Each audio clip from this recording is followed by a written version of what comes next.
బయటికి ఎవరో పురుగొలుపుతున్నారనో లేకపోతే వైఎస్ఆర్సీపీ వాళ్ళు బ్యాక్ ఎండ్ ఉన్నారనో మొన్న ఆయన ట్వీట్ పెట్టాడు 5 సంవత్సరాల తర్వాత ఆయన మళ్ళీ ట్వీట్ చేశారట రంగా గారి కోసం. అసలు ఏం జరుగుతుంది ఇందులో వాస్తవాలు ఏంటి సార్? రాజకీయ నాయకులు అనేది అవకాశాల కోసం అవసరాల కోసం అన్ని రాజకీయ పార్టీ నాయకులు రంగా గారిని వాడుకుంటాం అనేది వాస్తవం. అది అలాగే రామ్ కుమార్ గారు మాట్లాడుతూ రామ్ కుమార్ గారి మాటకి నేను చెప్పాలి సమాధానం. ఎందుకంటే వైసీపీ ఆశా కిరణ్ గారిని తీసుకొచ్చింది అనేది పెద్ద అసందర్భ సందర్భం. అది అలా మాట్లాడకూడదు దయచేసి. ఆవిడ వచ్చింది రాధారంగ మిత్ర మండలి, కొంచెం స్పీడ్గా లేదు, స్పీడప్ చేయాలి, అందరినీ కలపాలి అనే ఉద్దేశంతో ఆవిడ రావడం జరిగింది. అది వాస్తవం. మీరందరూ మీకు నచ్చకపోతే లేకపోతే ఆవిడ ఏ రాజకీయ పార్టీలోకి రానని చెప్పి ప్రతి ప్రెస్ మీట్ లో చెప్తున్నప్పుడు మీరందరూ వైసీపీ నాయకురాలు అనే లేకపోతే వైసీపీ వాళ్ళు ఉసుగొలుపుతున్నారనే అనటంలో వాస్తవాలు ఎంత ఉన్నాయి. ఆవిడని ఇలా ట్రోల్ చేయటం వలన భవిష్యత్తులో అందరికీ తగిన గుణపాఠం చెప్తున్నాం రంగా గారు మళ్ళీ. మేము కూడా కూటమిలోనే ఉన్నాం, నేను బీజేపీలోనే ఉన్నా. కూటమి ప్రభుత్వం ఏం చేసింది వంగవీటి కుటుంబానికి? ఏ అవసరం వచ్చినా వెళ్ళి రాధా గారికి ఆదుకున్నారని. ఏ ఆదుకున్నారు రాధా గారిని? మీరు ఏం చేశారు రాధా గారికి? 2 సంవత్సరాలు అయింది రాధా గారికి ఏం చేశారు? వంగవీటి కుటుంబానికి మీరు ఏం చేశారు? జిల్లాకి పేరు పెట్టమని మేము ఎన్ని రోజుల నుంచి తపన చేస్తున్నాం. పునర్విభజన కమిటీకి ఎంతమందిని కలిసాం మేము, కనీసం పట్టించుకోలేదు. ఎందుకంటే గతంలో వైఎస్ఆర్సీపీ చేసిన తప్పు కూటమి ప్రభుత్వం కానీ చేస్తే భవిష్యత్తులో 2029లో రంగా గారి అభిమానులు అందరూ ఎందుకంటే తగిన గుణపాఠం చెప్పాల్సి వస్తుంది.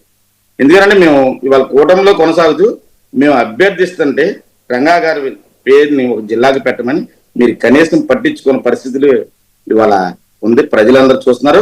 వంగవీటి కుటుంబాన్ని కూడా మీరు ఎంత గౌరవిస్తున్నారో, మొన్న 26 జరిగిన రంగానాడు సభకి మీరు ఎంత గౌరవించారో, ఎంత సపోర్ట్ చేశారో ప్రజలందరూ చూస్తున్నారు. కాబట్టి నేను ఒకటే అంటున్నా, మిమ్మల్ని అధికారంలో తీసుకొచ్చిన కాపు సామాజిక వర్గం నుంచి కానీ అలాగే రంగా గారి అభిమానులు కానీ సరే అండి కాదు. ఇప్పుడు ఏం చేయాలనుకుంటున్నారు? ఓన్లీ రంగా గారి ఆశయాలను ఎదురుకి తీసుకెళ్ళాలి. కొంతమంది సంస్కారం ఈయనలు కొంతమంది మాట్లాడుతూ ఈ 37 సంవత్సరాల తర్వాత మీరు రావడానికి గల కారణం ఏంటి అని అడుగుతున్నారు. ఆవిడ దానికి కూడా సమాధానం చెప్పింది, మీరు అందరూ చూడాలి దయచేసి. ఏంటంటే నా కుటుంబ బాధ్యతలన్నీ అయిపోయినాయి, నేను అత్తగారింటికాడ చేయవలసిన బాధ్యతలన్నీ పిల్లలు అలాగే చదువు ఒక స్థాయిలో పెట్టి నేను ఇవాళ రంగా గారి అభిమానుల కోసమే వస్తున్నాను, రాజకీయాల గురించి రావట్లేదని ఇన్నిసార్లు చెప్పినా నేనేదో ఒక రాజకీయ పార్టీలోకి ఆలోచించుకుని చేరతానని అనలేదా? అనలేదండి. మీ రంగా మిత్రమణులు అందరూ సపోర్ట్ చేసి నన్ను రాజకీయ పార్టీలోకి వెళ్ళమంటే అప్పుడు వెళ్తాను. నాకు రాజకీయ పార్టీలోకి వెళ్ళాలనే ఉద్దేశంతో నేను రాలేదు. సరే మీరేమనుకుంటున్నారు? రాధారంగా మిత్రమండలి ఏమనుకుంటున్నారా? రాజకీయాల్లో రావాలనుకుంటున్నారా లేకపోతే సేవ చేయాలనుకుంటున్నారా? ఎందుకు సార్ రాజకీయాల్లోకి? వాళ్ళ నాన్నగారు వచ్చారు, ఏం చేశారు సార్ రాజకీయాల్లోకి? కనీసం కాంగ్రెస్ పార్టీ ఆ రోజున వాడుకుని రంగా గారి మర్డర్ను వాడుకుని అధికారంలో వచ్చిన కాంగ్రెస్ పార్టీ ఏం చేసింది సార్ రంగా గారికి? తర్వాత నిన్నగాక మొన్న వచ్చిన కూటమి రంగా గారి అబ్బాయిని 10 సంవత్సరాలు వాడుకుని అంటే కాదండి. వాడుకోవడం అంటే ఏంటి మీ ఉద్దేశంలో? అది మళ్ళీ కాంట్రవర్సీ కామెంట్లు. వాడుకోవడానికి ఏముంటుంది? కాంట్రవర్సీ సార్ వర్మ గారు, వాడుకోవడం అంటే స్టార్ క్యాంపెయిన్ గా వాడుకున్నారా లేదా? అది వాస్తవమా కాదా? కూటమి ఇప్పుడు కుటుంబానికి ఏం చేసింది అంటే ఒక విషయం అండి. కూటమికి సంబంధించి ఇప్పుడున్న పరిస్థితుల్లో చాలా ఉన్నాయి హామీలు, 1 2 కాదు. చాలా మంది త్యాగాలు చేసిన వాళ్ళు ఉన్నారు, చాలా మంది ఉన్నారు. వాళ్ళ వెర్షన్ ఏంటో తెలియాలి కదా. ఆయన ఏం తక్కువగా చూడట్లేదు. పవన్ కళ్యాణ్ గారు పిలిచి మాట్లాడుతున్నారు, లోకేష్ గారు ఆప్యాయంగా మాట్లాడుతున్నారు. అవకాశం వచ్చినప్పుడు చేస్తారేమో కదా. దాని మీద మీరు బరస్ట్ అయిపోయి సార్ మేము అనకూడదు, మేము చెప్పకూడదు మనుషుల గురించి. ఈయన కన్నా తక్కువ స్థాయి వాళ్ళకి ఇవాళ పదవులు ఇవ్వడం జరిగింది అనేది ఆవేదన ఉంది. ఎక్కువ స్థాయి వాళ్ళకి కూడా ఇవ్వడం లేదు కదండి, అది కూడా ఉంది కదా.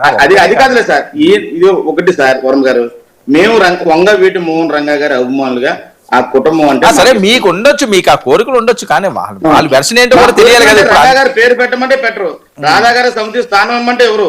అంతా అయిపోయినట్టు కాదండి, అంతా అయిపోయినట్టు కాదు కదా. ఇప్పుడు అయిపోలేదు కదా, ఇంకా 18 నెలలు.